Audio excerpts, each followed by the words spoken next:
Halo teman-teman, perkenalkan nama gue Wilba Binardi dan gue adalah seorang storyteller. Bilang kayak gini, the most powerful person in the world is storyteller. Dan gue setuju dengan itu. Jika kita melakukan searching, maka kita bisa menemukan pengertian dari storyteller adalah seseorang yang melakukan storytelling. Sedangkan storytelling sendiri merupakan aktivitas bercerita dengan menggunakan teknik-teknik bercerita tertentu. Maka dapat disimpulkan bahwa seorang storyteller adalah seorang pencerita, seorang pendongeng. Nah, dari sini kita bisa tahu bahwa semua orang itu bisa menjadi storyteller, tetapi belum tentu semua orang dapat menjadi seorang storyteller yang baik. Maka dari itu, gue bereksperimen terhadap diri gue sendiri dengan melakukan yang namanya program jurnal storytelling. Dimana dalam waktu 7 hari ke depan, gue bakal mencoba untuk merekam diri gue sendiri, untuk menceritakan apapun yang ingin gue ceritakan dengan cara gue sendiri. Dengan ini, gue bisa mengevaluasi apa kekurangan gue dalam bercerita, apa kekurangan gue dalam menyampaikan suatu argumen.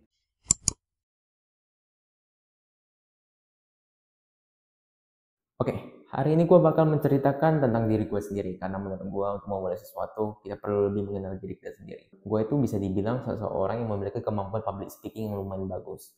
Kemampuannya itu tidak semata-mata gue peroleh dengan langsung saja. Gue nggak berbakat di public speaking sama sekali. Gue itu pertama, gue masih ingat bener ketika gue itu berbicara, mempresentasikan sesuatu.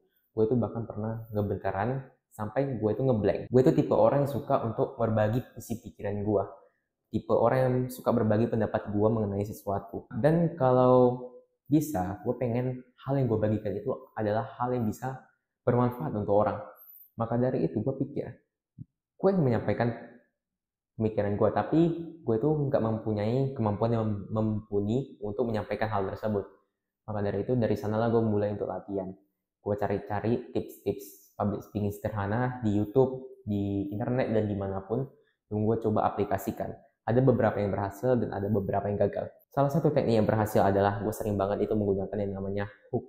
Hook ini bisa memberikan kita itu kemampuan untuk menarik perhatian audiens kita di awal dari sebuah presentasi. Nah, ini lumayan berhasil dan sampai sekarang pun gue masih menggunakan hook ini. Mungkin sekian aja yang bisa gue ceritain untuk kali ini di jurnal storytelling hari pertama gue nih. Gue menceritakan mengenai diri gue dan public speaking.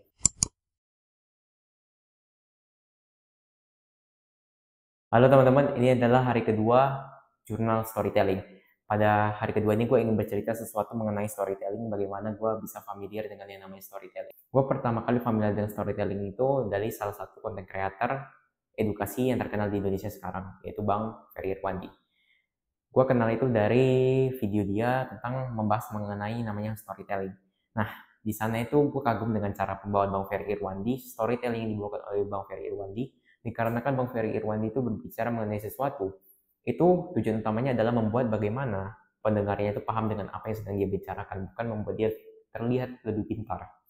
Maksudnya adalah Bang Ferry Irwandi itu ketika berbicara mengenai sesuatu, dia itu tidak menggunakan bahasa-bahasa langitnya, tidak menggunakan bahasa-bahasa istilah-istilah yang sulit dimengerti, walaupun mungkin beliau tahu, tetapi dia berusaha menggunakan bahasa yang lebih bisa dimengerti, lebih familiar untuk pendengar-pendengarnya.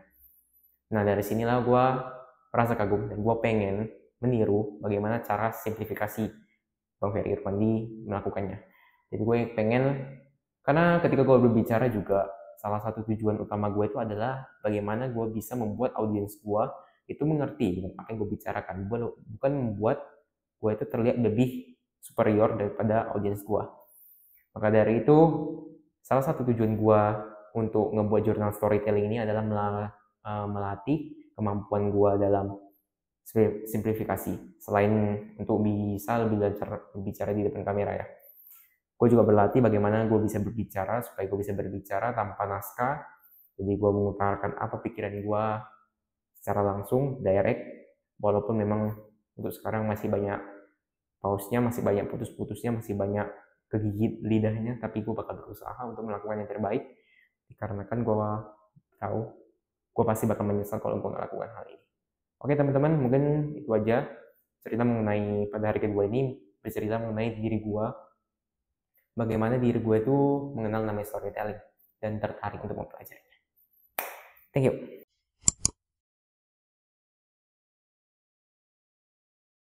Ini adalah hari ketiga gue menjalani program jurnal storytelling. Pada video kali ini gue akan bercerita mengenai yang namanya buku. Teman-teman, gue itu pertama kali memulai membaca buku itu pada kurang lebih 1 tahun yang lalu. Alasan kenapa gue mulai untuk membaca buku itu karena gue dihadapkan terhadap suatu masalah.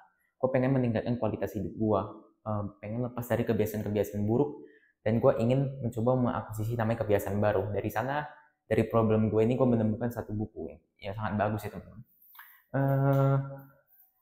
Bukunya ini adalah buku pertama gue, dan buku ini adalah salah satu buku yang paling baik gue baca, dan mungkin yang paling baik sebenarnya.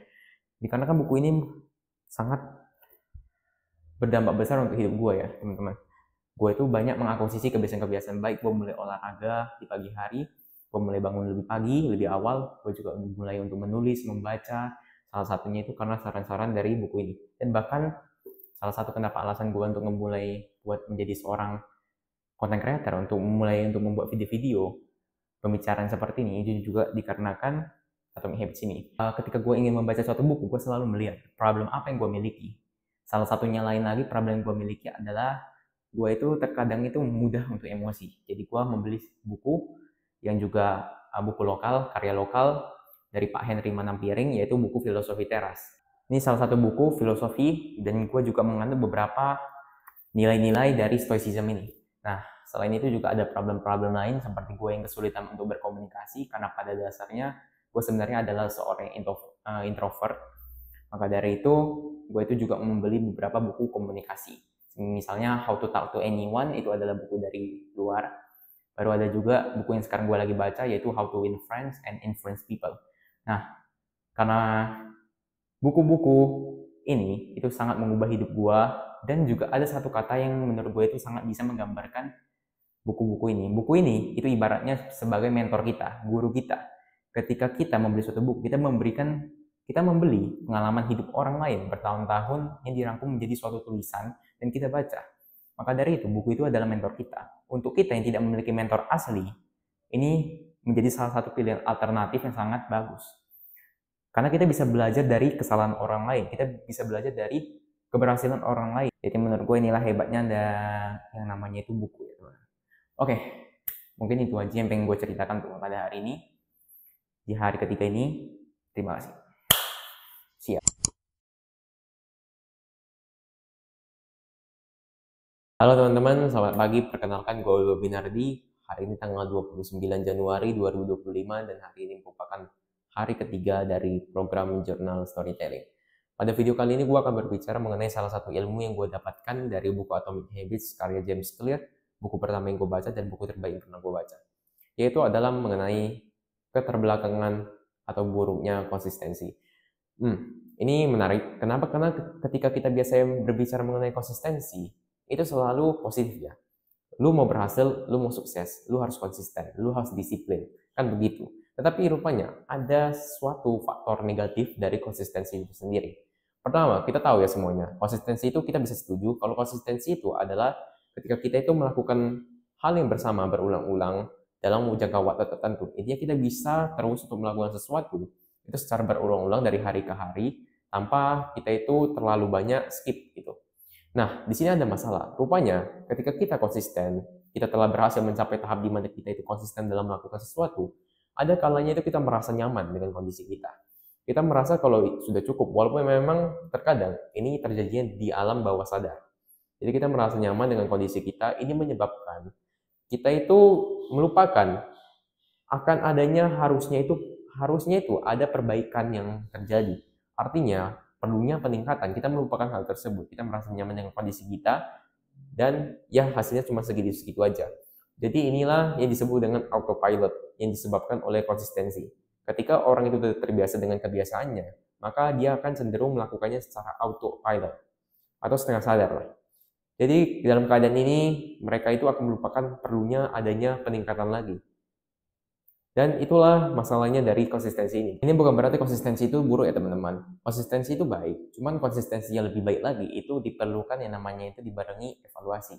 Dikarenakan evaluasi itu memungkinkan kita mengetahui apa kekurangan kita yang harus kita hilangkan atau kita kurangi, dan apa kelebihan kita yang bisa kita pertahankan dan kita tingkatkan. Maka dari itu, konsistensi bukan hal yang buruk, tapi konsistensi yang lebih baik lagi barengi dengan evaluasi. Secara berkala ya teman-teman. Oke, mungkin itu aja yang pengen gue bahas pada video kali ini di hari jurnal storytelling ketiga ini. Terima kasih teman-teman.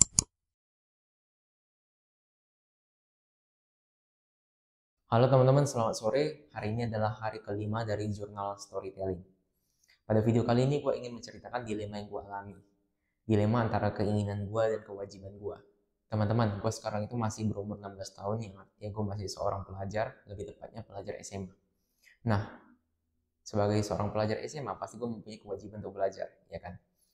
Kewajiban untuk menyelesaikan PR gue, menyelesaikan tugas-tugas gue, dan lain-lain sebagainya, di sekolah maupun di rumah.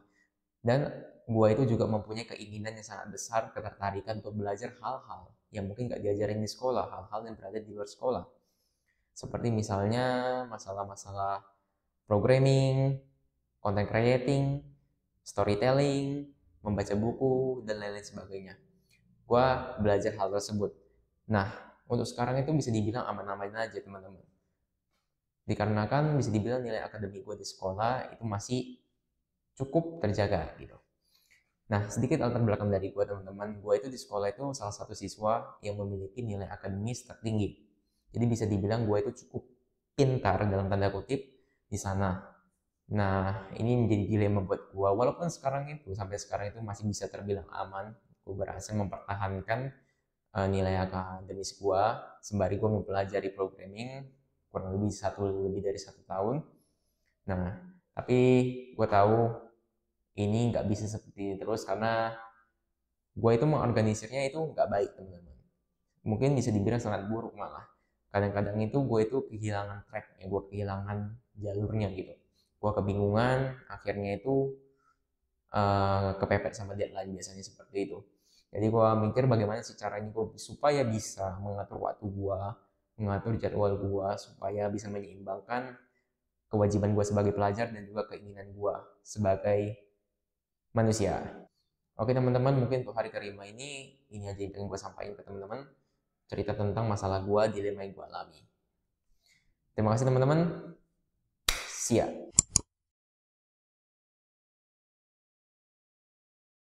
Hari ini adalah hari ke-6 dari jurnal storytelling.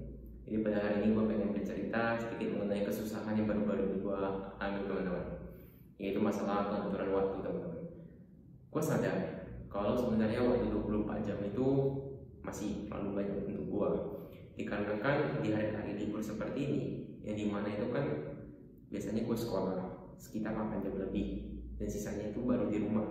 Tapi berbeda ketika gue di hari-hari libur seperti ini, ketika kita diberi benar-benar penuh waktu 24 jam, gue merasa gue itu masih belum efisien dalam memanfaatkan waktu gue. Sebenarnya gue kalau misalnya hari biasa seperti hari sekolah bisa dibilang gue udah bisa mengatur waktu gue dengan baik. Tapi berbeda ceritanya kalau gue berbicara skalanya lebih besar, misalnya hari libur ini, yang artinya kan jamnya itu lebih banyak. Gue punya tambahan sekitar 8 jam seperti itu. Gue sadar kalau gue itu sebenarnya belum bisa mengatur waktu dengan baik, dan gue juga sadar kalau 24 jam itu adalah waktu yang sangat banyak nih, karena kan di hari-hari seperti ini, hari-hari libur seperti ini, gue itu mengalami banyak banget namanya waktu kosong. Gue punya waktu kosong, gue kebingungan mau ngapain, yang akhirnya ya gue jadi nge-scroll tanpa henti, nonton film, padahal gue mungkin bisa melakukan hal-hal yang lebih produktif lagi, bisa meningkatkan kualitas hidup gue. Tapi ya gue paham, memang terkadang kita itu butuh hiburan, tapi bukan berarti kita jadikan itu sebagai sebuah excuse ya, pelarian dari kenyataan. Apalagi gue bentar lagi akan lulus, jadi gue juga takut sebenarnya sangat takut dengan masa depan seperti apa yang bakal gue pikul ke depannya. Tapi tetap aja diri gue sekarang itu gak bisa berkompromi untuk bisa mencapai masa depan yang lebih baik gitu, malah lebih memilih kenikmatan sesaat. Ya, banyak bilang ini sebenarnya sifat alami dari manusia, yang dimana manusia itu ingin kenyamanan. Otak kita itu pengen kenyamanan kita, keamanan kita, supaya kita itu susah untuk memulai hal baru, kita susah untuk mulai belajar, mulai olahraga. Makanya karena ketika kita olahraga, ketika kita belajar, kita itu nge-push otak kita untuk melakukan hal yang sebenarnya kita nggak nyaman dan kita nggak mau gitu. Tetapi ketika kita melakukan hal yang kita nggak suka itu, yang kita nggak nyaman itu, secara berulang-ulang, secara konsisten, maka hal tersebut tersebut akan berubah menjadi hal yang kita suka. Oke, mungkin pada hari ini itu aja yang gue ceritain.